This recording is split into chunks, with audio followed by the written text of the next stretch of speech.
que são espécies exóticas e exóticas invasoras? A Convenção sobre Diversidade Biológica define como espécie exótica toda espécie que se encontra fora de uma área de distribuição natural, isto é, que não é originária de um determinado local. Inclui qualquer parte, gametas, sementes, ovos ou propágulos dessas espécies, que possam sobreviver e subsequentemente se reproduzir. Espécie exótica invasora ou simplesmente espécie invasora é definida como uma espécie exótica que se prolifera sem controle e passa a representar ameaça para espécies nativas e para o equilíbrio dos ecossistemas que passa a ocupar e transformar a seu favor. As invasoras se adaptam às condições do ambiente no qual se inserem e, além de suas vantagens competitivas naturais, são favorecidas pela ausência de inimigos naturais, o que lhe permite multiplicar e degradar ecossistemas. Elas competem com as espécies nativas por recursos como território, água e alimento. Em alguns casos, se alimentam das espécies nativas, o que agrava ainda mais seu impacto ao meio ambiente local. Quando estabelecidas em um novo ambiente, as espécies exóticas podem ser motivo de problemas ambientais, econômicos e até mesmo riscos à saúde. Esse processo é chamado de invasão biológica, um dos principais responsáveis pela perda da biodiversidade mundial e é considerado um dos maiores desafios ambientais que o mundo enfrenta atualmente.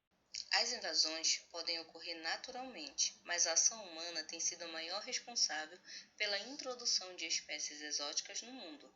Podemos mencionar a migração, colonização de novas terras, aumento de população e o intenso comércio internacional de animais de estimação e de plantas ornamentais, assim como o desmatamento e degradação de áreas verdes, até mesmo as mudanças climáticas como algumas das ações facilitadoras para que ocorram as invasões. A introdução pode ser voluntária e acidental. A maior parte das espécies que invadem ambientes terrestres e águas continentais é introduzida de forma intencional, para uso humano direto ou indireto. As espécies invasoras marinhas podem ser inseridas em outros ambientes e a partir dos três mecanismos: vetores de transporte como incrustação em cascos de navios e plataformas, importação de mercadoria como animais de estimação, plantas de paisagismos e aquariofilia, e por meio da dispersão natural, que seriam as correntes marinhas. As correntes marinhas são naturalmente uma forma de dispersão dessas espécies, sendo evidenciadas com uma contribuinte de 23% das introduções secundárias. Mas além das correntes, podemos citar a água de lastro como provável responsável, cerca de 26% das introduções, a incrustação com 20%, a maricultura ou aquicultura com 18%, processamento de frutos do mar 6%, associação em outros organismos e aquariofilia 3% para ambas, e as aves migratórias são responsáveis por 1% dessa dispersão. Como acontece o processo de invasão? Quando uma espécie passa a ocupar um outro espaço fora da sua distribuição natural, três situações são possíveis: que não sobreviva, que se estabeleça e persista apenas localmente, ou que se torne invasora. Para que de fato a espécie se torne invasora, assim que ocorre a introdução, a espécie deve se adaptar às condições climáticas do lugar, bem como lidar com a predação e patógenos.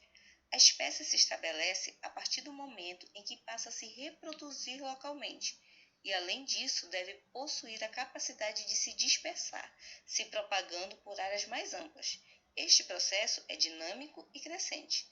Como as espécies invasoras são facilmente adaptáveis a ambientes degradados e têm sua reprodução bastante difusa, podemos considerar o aquecimento global como um aliado na invasão. Espécies exóticas invasoras. Coicinodiscus wallaceyi, o nome popular, diatomácea.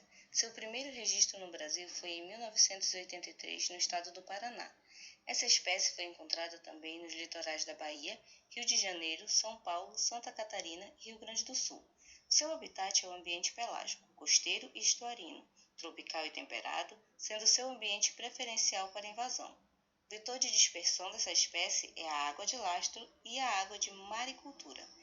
Por ser uma espécie que forma floração, acaba causando alguns impactos na ecologia, como por exemplo na Baía do Paranaguá, no Paraná, essa floração resultou em competição por nutrientes e exclusão temporária de outras espécies de fitoplâncton.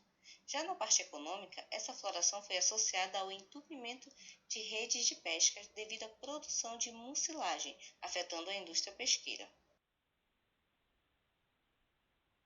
Alexandrium tamarense. O nome popular, dinoflagelado. Sua forma biológica é microalga. O primeiro registro da espécie no Brasil foi em agosto de 1996 na Praia do Cassino, Rio Grande do Sul. A espécie também é encontrada no litoral do Paraná. Vive no ambiente pelágico, costeiro, estuarino, tropical e temperado, sendo seu ambiente preferencial para invasão. É uma espécie formadora de floração. Seu vetor de dispersão potencial é água de lastro, água de maricultura. Por ser uma espécie que forma floração, o impacto ambiental que a mesma causa está relacionado com a depleção de oxigênio. Esse organismo é um dos responsáveis pela maré vermelha.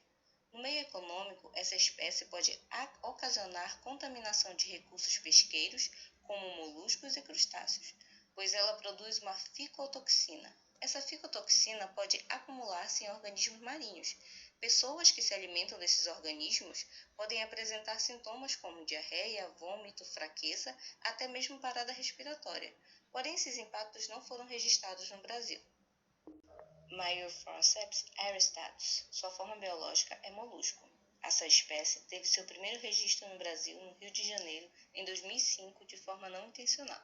É possível encontrar essa espécie de bivalve em São Paulo e Santa Catarina também. Vive na zona entre marés até 5 metros de profundidade no infralitoral. É encontrada em substratos artificial e natural. Sua dispersão ocorre por meio da navegação e da aquicultura. Seus vetores são normalmente água de lastros, correntes marinhas e incrustação. Por ser uma espécie perfurante, ela causa problemas no cultivo de vieiras. O indivíduo atacado tentará manter sua concha fechada para que o invasor não alcance seu manto. Isso gera desgaste de energia que poderia ser utilizado para seu crescimento. Também pode ocasionar a morte dessa vieira. Combate e prevenção. Para combater as espécies invasoras é um procedimento complexo, custoso e sem resultados garantidos, fora o risco de efeitos adversos imprevistos. A prevenção e a detecção precoce compreendem as técnicas de melhor custo-benefício que podem ser utilizadas para reduzir o impacto de espécies exóticas invasoras. O manejo dessas espécies invasoras é parte fundamental das estratégias de conservação da biodiversidade. A análise de rotas de dispersão é um passo básico para se avaliar de onde tendem a chegar as próximas espécies exóticas invasoras. Quando aliadas à modelagem climática para verificar em quais regiões do planeta há mais potencial para a adaptação de novas espécies em um país ou região, é possível otimizar a inspeção em fronteiras e estabelecer normas e práticas para reduzir o potencial de introdução acidental de espécies. São 3 as principais formas de excluir espécies exóticas potencialmente invasoras que ainda não estão em um país ou região. Primeira, intercepção, quando a espécie é localizada ainda na fronteira ou antes de ser introduzida e é impedida de entrar. Essa entrada ilegal de espécies são declaradas por pessoas e outros pontos importantes e requer reforço no nível de inspeção em fronteiras, portos e aeroportos. Segundo, tratamento. Alternativa para descontaminar materiais e cargas originários de áreas de alta similaridade climática. Podem envolver aplicações de biocidas, imersão em água, calor ou frio, alta pressão ou irradiação. E terceiro, a proibição, que é uma alternativa para barrar a entrada por rotas de dispersão como base de marcos legais internacional. As medidas de prevenção e controle das bioinvasões no ambiente marinho estão envoltas em controvérsias, pelo fato da maioria dos vetores de introdução de espécies aquáticas estar associado a pelo menos uma atividade de importância econômica. O transporte marítimo, por exemplo, é responsável por 80% das circulações internacional de produtos e cerca de 95% de todo o comércio exterior do Brasil. Quaisquer iniciativas de gestão que venham a atingir atingir essas e outras atividades similares têm que ser pautadas por extensa e criteriosa avaliação de custo-benefício, onde a valoração das diversas modalidades de passivos, sejam ambientais, sociais, econômicos ou culturais, devem ser consideradas. O manejo efetivo de espécies exóticas invasoras requer uma abordagem nacional coordenada, que envolve todos os níveis de governo no estabelecimento de marcos legais e políticas públicas, incluindo esforços de educação e capacitação que possam atingir técnicas e estender-se ao setor privado e à sociedade civil.